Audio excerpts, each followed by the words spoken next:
from the 5 continents of the world, bringing you into the cool, dry climate of the Mediterranean and semi-arid subtropical regions.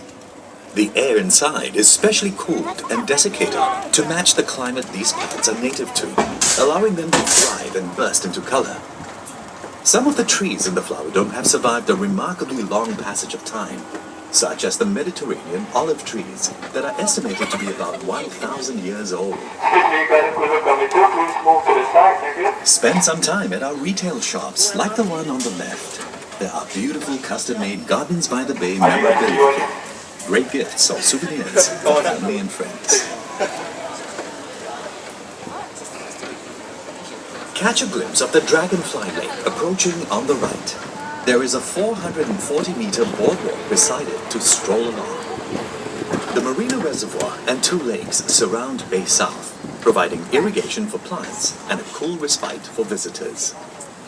You are now entering the Heritage Gardens, which showcases the plants that occupy a special place in the history and culture of Singapore's main ethnic groups.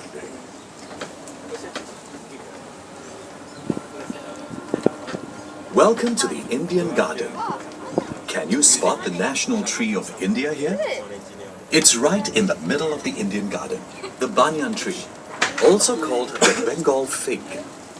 With its tangle of roots and branches, the banyan symbolizes eternal life for Hindus. Plants, and especially trees, have huge cultural and religious significance for the Indians.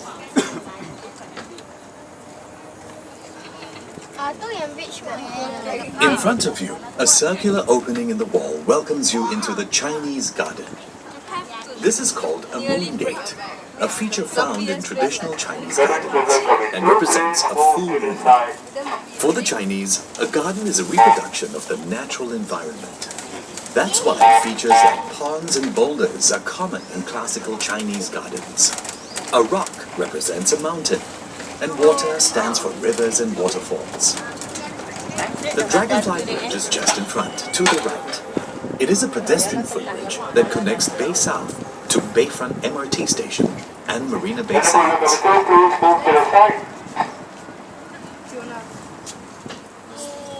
You are entering the Malay Garden, the 3rd of the Heritage Gardens. The timber structure coming up on the right is an example of a traditional village residence, known as a kampung house. On your right, you see lemongrass and the breadfruit tree.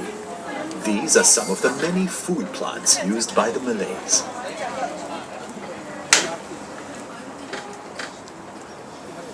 Check out the mighty super trees on the left. You'll see the 22-meter-high Ocbc Sky Rain suspended from the taller super trees. This aerial walkway offers a panoramic view of Bay South and the surrounding Marina Bay area. Vertical gardens of epiphytes and flowering climbers adorn the trunks of the super trees. At night, special light and sound effects turn the super tree grove into a spectacle not to be missed.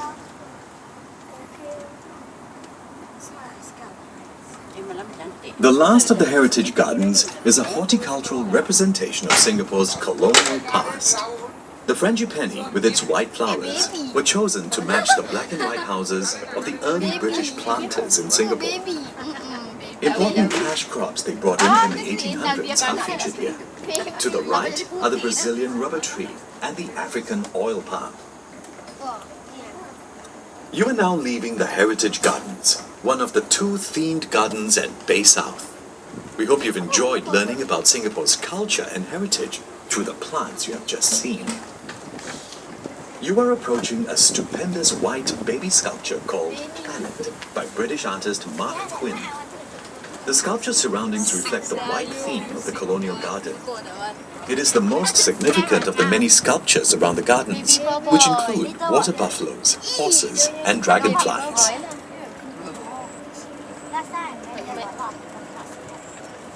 You are now making your way into the meadow, a prime example of how Bay South provides a space for communities to come together. This is Singapore's largest outdoor gardens event venue, able to accommodate 15,000 people. For better acoustics, you will notice that the concert space is shaped like a bowl. Look to the right and you will see the Dragonfly Lane. The garden lake system collects all the rainwater within the garden's catchment. The water passes through filter beds of semi-aquatic plants, which clean the water before it enters the lake. The water in the lakes is used for irrigating the plants. It is also returned to the marina reservoir when the water level in the lakes rises after rain. On the right is a grove of kaya trees, which have stood here even before the construction of Bay South. The trees have been retained for their nostalgic value and to provide shade for the meadow. Singapore's location on the equator bestows upon it perpetual summer and high rainfall, and rich flora and fauna. These are the threads that have been woven to create a city in a garden. Gardens by the Bay epitomizes this vision, a living green space in the heart of Singapore's new downtown. Bay South brings forth the themes of plants and people, which you saw in the heritage gardens. Nature's balance as shown in the clusters of super trees you'll soon visit, and plants and planet, which you will see later in the world of plants. The gardens also provides recreational opportunities and a venue for concerts and community events. On days where there are no concerts, the meadow is a wide open space in the middle of the city for friends and family to come together, run around, or have a picnic.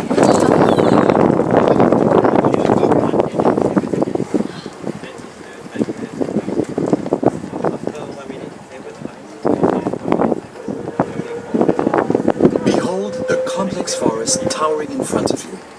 This is the Super Tree Grove, one of the distinctive icons of Bay South. Every super tree is a vertical garden rising from 25 to 50 meters high. These trees draw inspiration from the dominant trees of our rainforests that cannot grow to such heights in our urban environment. The tallest super tree is as high as a 16-story building. Such as absorbing heat and harnessing solar energy via solar panels atop their canopies. This energy is sufficient to light up the trees at night. They also collect and store rainwater, which is used to irrigate the plants that grow on their trunks.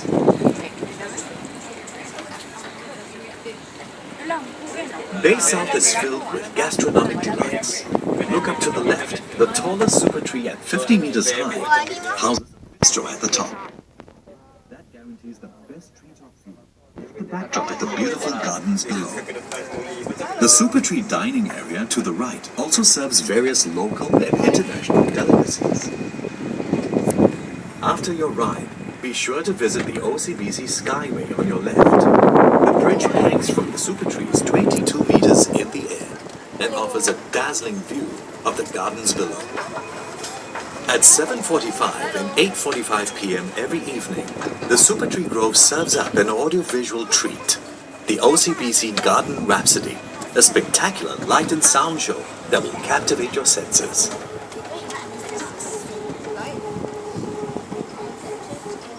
The garden's open grounds, such as the circular lawn to your right, are perfect for a picnic. This area is shaded by a grove of rain trees, such as the one on your right, which have been growing here before the construction of the gardens. Look up to your left and you will notice a giant raised structure. This holds the World of Plants gardens, which we will visit later. Bay South is built on reclaimed land, which is flat. These raised gardens give variety to the landscape and different levels where visitors can enjoy the gardens. Coming up to the left are two giant fish tanks built right into the wall. Each tank contains carnivorous water dragons. These are the sunken arowana tanks, housing red and golden arowana, which are native to the tropics. These long-lived fish are known for their fierce nature and reputed to bring good luck to their owners. Another fish that symbolizes good luck is the koi fish. Look out for the koi pond to your right. These energetic fish provide a burst of color and vibrancy along this walkway. Because the koi fish is believed to bring prosperity, keeping and breeding koi is quite popular among Singaporeans. Observe the palm trees coming up to your right, and you will spot something strange. Most palms have a single trunk, but this collection of mutated trees have 2 and even 3 trunks, rarities in the plant world. You are now heading to the world of plants.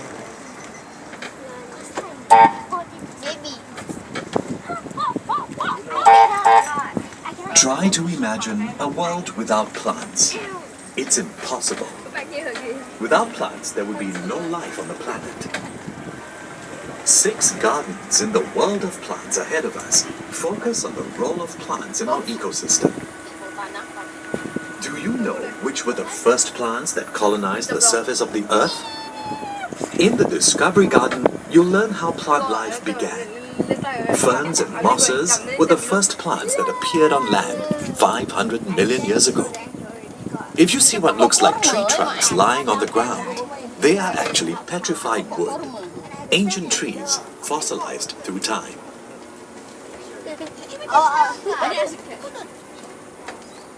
The topiary sculptures in front depict the native animals of the rainforest, such as the orangutan, dung beetle, and hornbill. Topiary sculptures require constant pruning to maintain their form. These sculptures are made out of the curtain fig. The animals showcased here are closely linked to the flowering, fruiting, and dispersal of the fig.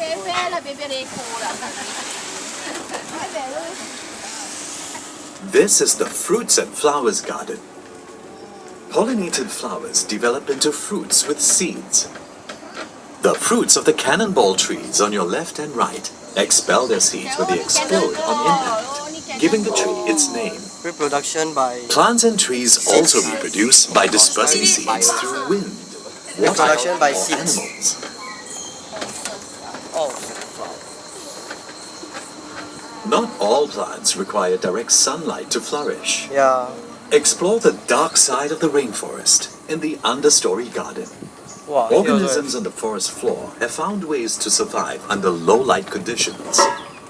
Fungi, like the mushroom sculptures you see on your right, help to break up fallen leaves and twigs into rich nutrients for vegetation.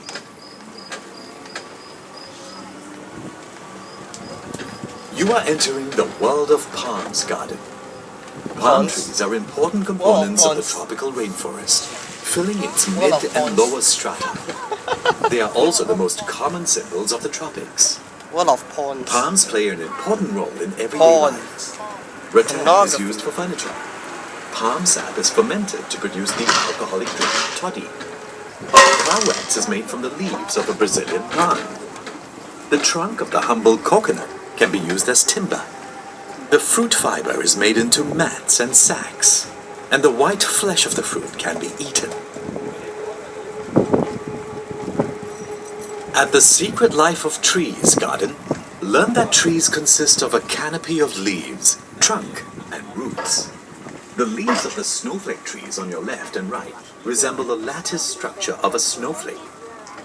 Tree trunks have a protective outer covering called bark. Some bark are papery thin, others are rough, while the bark of the kapok tree on your right has many thorns protruding from its trunk. Roots absorb water and anchor the tree to the soil. The next stop is the canopy at the cloud forest once again. The winding trails around the man-made mountain emit mist every 2 hours, mimicking the cool, moist climate of tropical high-elevation areas such as Mount Kinabalu. Do get off here to visit the 2 conservatories, which hold a truly global kingdom of plants. No one are too They expensive. come from every continent except Antarctica. Okay, this is the second last stop, the conservatory. So if you wish to visit the 2 domes, you can alight here and get a ticket to the front. Second Now last. we're heading back to the front. Jadi, I hope kita boleh. Eh, jam je lah.